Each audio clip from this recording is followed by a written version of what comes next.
दोस्तों, मैं अभी बैठा हूं अंधेरी वेस्ट के कैलाश खेर कला एकेडमी, जिसका नाम है कला। और यहां पर मेरे मित्र मनोज सिंह ठाकुर जी बैठे हुए हैं, जो आपके सामने दिख रहे हैं स्क्रीन पे।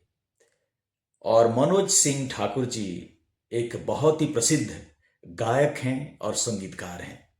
आइए आज उनकी कला यात्रा के बारे में बातचीत करेंगे और उनसे कुछ गाना भी सुनेंगे, और संगीत के बारे में बहुत सारी बातें उनसे होने वाली है। मनोज जी, आपका बहुत बहुत स्वागत है इस साक्षात्कार कार्यक्रम में। आप समय निकाले और हमारे दर्शकों के साथ बातचीत करने के लिए तैयार हो गए, इसलिए मैं आपको तहे दिल से धन्यवाद देना चाहता हूं। और एक गायक का साक्षात्कार अगर एक गायन से ही शुरू किया जाए तो उससे अच्छा और क्या हो सकता है। बिल्कुल बिल्कुल बिल्कुल। तो बातचीत शुरू करने से पहले मनोज जी, आप हमारे दर्शकों को एक गाना गा के सुनाइए। ओके। तो मेरा एक मराठी गजलों का शो होता है, ओके। जिसका नाम है मनाचा तळाला, जिसके मायने हैं मन की गहराइयों में। मन की गहराइयों में है। जी। बहुत बढ़िया। तो ये गज़ल का लाइव शो होता है, और सारी इसकी जो कंपोजिशंस हैं वो मेरी अपनी कंपोजिशंस है, ओरिजिनल कंपोजिशंस हैं और मेरे मित्रों द्वारा लिखी गई है। और बाय द वे दीना जी, मुझे बहुत आज खुशी हो रही है कि मैं आपके साथ बैठा हूँ, और हम आज हमारी ऑफ द रिकॉर्ड तो कई बार कितनी चर्चाएं हुई है, और हमने कई बार उसका लुत्फ भी उठाया है। तो आज आपकी जो ऑडियंस है उनके सामने हम हमारी बातचीत को रखने जा रहे हैं, और मुझे बहुत बहुत खुशी हो रही है दिल से। आपका बहुत बहुत शुक्रिया। Thank you. वेलकम। और Kailash Kher academy for learning art में आपका स्वागत है। Thank you. जी।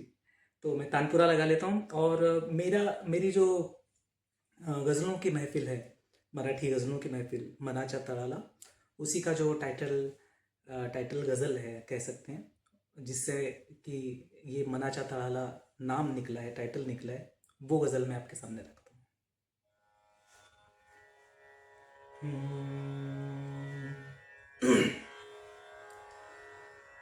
मनाच्या तळाला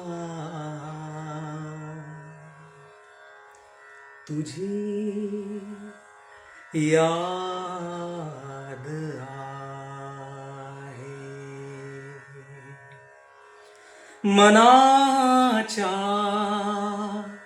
तळाला तुझी याद आहे, किती काळ झाला, किती काळ झाला, तुझी याद आहे, मनाच्या तळाला तुझी याद आहे। Thank you. वाह, आपकी आवाज बहुत ही मधुर है, शुक्रिया। और संगीत के जो टेक्निकलिटीज है उसके ऊपर आपकी पकड़ बहुत ही मजबूत है। धन्यवाद। मधुर आवाज, मजबूत पकड़ और सम्मोहनकारी शक्ति आपकी गले में है। धन्यवाद। मनोज जी, हमारे दर्शकों को आप ये बताइए कि आपने ये जो संगीत का सफर तय किया, जी। अपनी कला यात्रा जो आपने तय किया, ये कैसे शुरू हुई और मुंबई तक आप कैसे पहुंचे, और आपकी शिक्षा दीक्षा क्या क्या रही, ये सब डिटेल में हमारे दर्शकों को आप प्लीज बता दीजिए। जी। जी। तो मैं इंदौर से हूँ, एक्चुअली मध्य प्रदेश। ओके, इंदौर से हैं। और जैसा कि आप लोगों को शायद जानकारी होगी, इंदौर मतलब बड़ा, जिसके मतलब कि शास्त्रीय संगीत के बड़े बड़े नाम, बड़े गुलाम अली खां साहब से लेकर कुमार गंधर्व जी, वो उसी सब क्षेत्र से आते हैं। और बड़ा ही सांस्कृतिक, बहुत ही अच्छा माहौल इंदौर में मुझे मिला। और मैं सौभाग्यशाली हूँ कि उस तरह का मार्गदर्शन भी मुझे मिलता गया।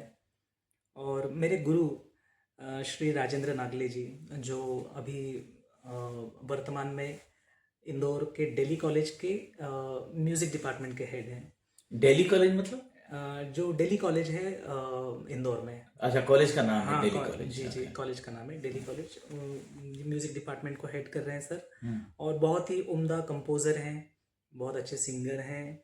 और मेरा तो जीवन जो है वो पूरा मैं उनको, उनके चरणों में समर्पित कर दूं। और तो भी बहुत ही मतलब मैं कम ही हो जाएगा ये, क्योंकि उन्होंने ही मुझे संगीत की जो समझ है वो दी। और ऐसा कहा भी जाता है कि हमारे जो फोर फादर्स थे वो कई पीढ़ियों पहले, 7-8, आई थिंक 8-10 पीढ़ियों पहले राजस्थान से हैं हम एक्चुअली मूलतः। और राजस्थान के जो राज दरबार थे उसमें हम लोग जो है वो कोर्ट में सिंगर्स थे, मतलब राज गायक या राज दरबार के जो कवि होते थे। जैसे कवि चंद्रवरदाई के बारे में आपने सुना होगा। तो ऐसा कहा जाता है कि हम उन्हीं की क्लैन से बिलोंग करते हैं। तो हमारे घर में तो कहा जाता है कि जो भी बच्चा हमारे यहाँ पे पैदा होता है वो बच्चा रोता भी सुर में है। तो ये बात मैं सुन सुन के बड़ा हुआ हूँ। और जैसे ही मैंने घर में देखा, होश संभाला, तो तकरीबन हर आदमी, हर व्यक्ति हमारे जो घर का वो सुर में और गाता है, हर व्यक्ति। और हमारे जो फंक्शंस हैं, शादियां हैं, उसमें या फिर जब भी वक्त मिलता है, तो जब भी फैमिली बैठती है तो बस इंस्ट्रूमेंट्स निकल आते हैं, हारमोनियम, तबला, और बस महफिल शुरू हो जाती है। तो इस तरह की एक पार्श्वभूमि जिस परिवार की है, उस परिवार में जन्म हुआ, ये मेरा सौभाग्य है। और इसी के साथ सही मार्गदर्शन का भी मिलना ज़रूरी है समय पे। तो मेरे गुरु जो है वो रहे थत्ते मैडम को आप कह सकते हैं, जिनसे संस्कृत और संगीत का प्रारंभिक ज्ञान जो है उन्होंने मिला। उन्होंने मुझे पहली सरस्वती वंदना उन्होंने मुझे सिखाई, जो मुझे आज भी याद है। और नागले सर, जो मेरे द्वितीय गुरु। और तीसरे मेरे गुरु हैं एक, जो कि एक कह लें कि एक इंस्ट्रूमेंट है, इलेक्ट्रॉनिक इंस्ट्रूमेंट, जिसको हम आप कहते हैं रेडियो। तो रेडियो का ज़माना था वो। और उस समय इंदौर का जो विविध भारती जो प्रसारण चलता था, उसमें इस तरह के इतने अच्छे गुणवत्तापूर्ण कार्यक्रम हुआ करते थे। तो मुझे याद है कि मैं तो बहुत छोटा हुआ करता था, तो जो वो सेल वाला ये हुआ करता था ट्रांजिस्टर रेडियो, वो लेके मैं सो जाता था। मतलब वो सारे गाने चल रहे हैं, सब कुछ चल रहा है, और वो उन सब चीज़ों का इतना प्रभाव पड़ा। और रेडियो में एक ख़ास बात यह है कि आपकी कोई चॉइस नहीं है कि आपको ये गाना सुनना है तो आपने, या इस गाने को नहीं सुनना है तो इसको स्किप कर दिया, जैसे अभी हम यूट्यूब में करते हैं। ओके, वैसा विदाउट एनी चॉइस आपको वो गाना सुनना ही सुनना है। तो उसमें हर तरह के कार्यक्रम आते थे, क्लासिकल भी आते थे, उसमें गज़लें भी होती थी, उसमें भजन भी काफ़ी अच्छे अच्छे होते थे। मनोज जी, आप जब मुंबई आए जी और संगीत के क्षेत्र में सफलता प्राप्त करने के लिए आपने कोशिश की, उस समय आपका जो अनुभव रहा वो हमारे दर्शकों के साथ साझा कीजिए। जी, ज़रूर। तो एक्चुअली क्या हुआ कि जब मैं पहली बार मुंबई आया, तो मैं एक ईटीवी मराठी का एक शो हुआ करता था, सप्तसुर एक सरगम। जैसे आज रियलिटी शोज़ होते हैं। उस दौर में इतना ज़्यादा क्रेज़ नहीं था, इतना ज़्यादा चैनल्स भी बहुत लिमिटेड थे। तो उस दौरान ईटीवी मराठी के इस शो के सिलसिले में मुंबई आना हुआ मेरा। और तब तक मैं औरंगाबाद, जो कि अभी का छत्रपति संभाजी नगर, वहाँ पर मैं शिफ्ट हो चुका था, मतलब महाराष्ट्र में ही शिफ्ट हो चुका था। और वहाँ से मैं वहाँ पर ऑडिशन हुए एक दिन संभाजी नगर में, और मैं वो वहाँ से सिलेक्ट होकर मुंबई आया और फाइनल राउंड तक गया। और काफ़ी अच्छा अनुभव रहा वो। मैंने फिर कुछ सालों तक मैंने कुछ भी नहीं किया। मैंने सोच लिया कि बस जो हो वो हो, मैं सिर्फ संगीत को अपना जीवन समर्पित करूँगा। और उसी दौरान मैंने अपना जो मराठी गज़लों का शो है वो भी खड़ा किया। ये जो मराठी गजलों का शो है, जी उसमें से कोई एक गजल गा के सुनाइए। मनाच्या तळाला जो मैंने गाई है, वो एक शेर गाया मैंने, वो उसी की एक गज़ल है। लेकिन मैं अब दूसरी भी एक गज़ल आपको गा के सुनाता हूँ। जिंदगी संपूर्ण गेली, जगतो जगतो म्हणताना,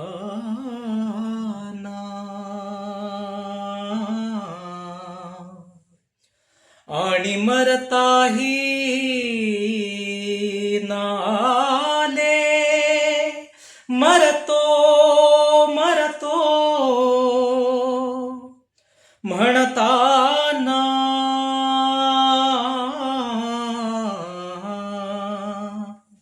योजिले मी खूप होते, योजिले मी खूप होते, ठरविले ही खूप होते, राहुनी गेलेच सारे, करतो करतो म्हणताना,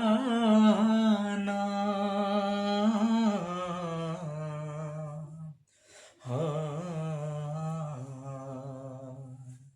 जगलो मुसाफिरीने,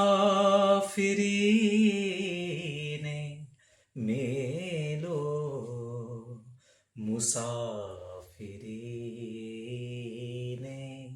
जगलो मुसाफिरीने, मेलो मुसाफिरीने,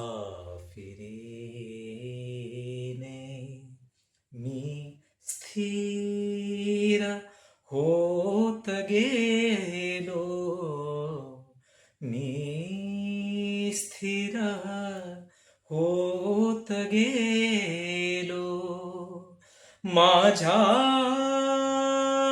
कलंदरीने जगलो मुसाफिरीने, मेलो मुसाफिरीने। बहुत तो बढ़िया। हर एक जो गजल होती है ना दीना जी, वो करीब 10 मिनट, 13 मिनट, 12 मिनट ऐसी गजलें होती है। अभी आप एक आजकल तो हिंदी में अटेंशन स्पैन जो इतना कम हो गया है, आप एक हिंदी में गा के सुनाइए कुछ। हिंदी में तो मैं मेरी एक कंपोजिशन है, वही गा देता हूँ मैं कि तो इसमें कुछ लफ्ज़ आएंगे जैसे कि जुस्तजू, जुस्तजू का मतलब होता है कि चाह, चाहना, इच्छा, जुस्तजू। और एक लफ्ज़ आएगा कि बारहा, बारहा का मतलब होता है जिसका कोई अंत नहीं है, बहुत लंबी। तो इस तरह से गज़ल, ये दीपक अंगेवार मेरे जो दोस्त हैं उन्होंने लिखी है। और इसके पहले की जो मराठी गज़ल मैंने गाई वो भी दीपक अंगेवार जी ने लिखी थी।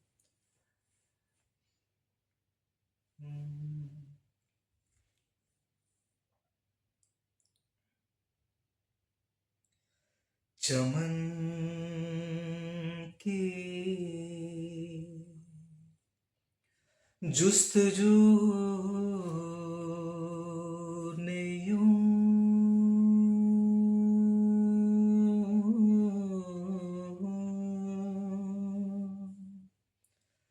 चमन की जुस्तजू ने सजाए बारहा दी है, चमन की जुस्तजू ने सजाए बारहा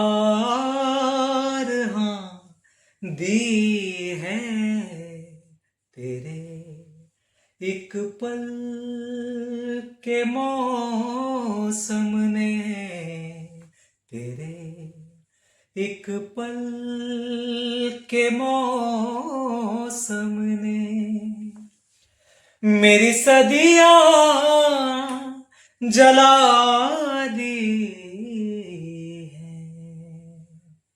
चमन की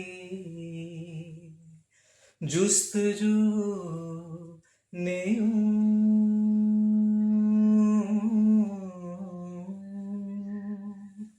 और जैसे कि मुंबई में आके एक जो कलाकार है वो किस तरह से खो जाता है और जाने के सारे रास्ते बंद हो जाते हैं, उस पे एक शेर है कि कहाँ ढूंढूं मैं घर अपना, बहुत ही दूर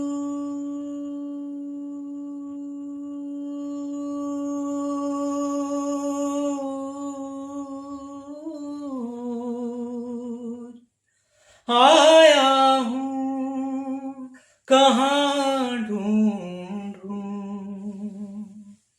मैं घर अपना, बहुत ही दूर आया हूँ, बहुत ही दूर आया हूँ।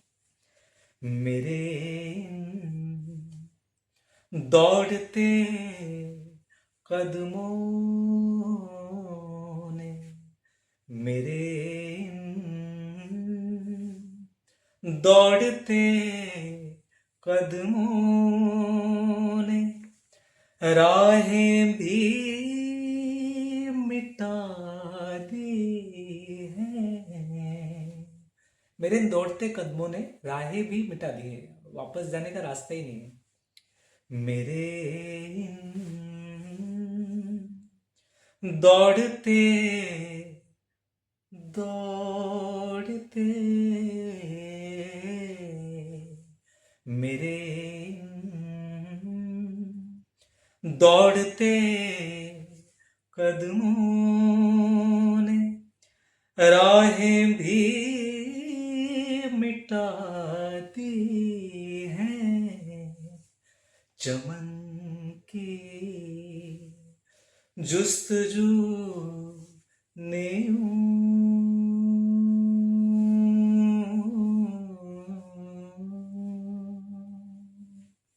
वाह, अद्भुत।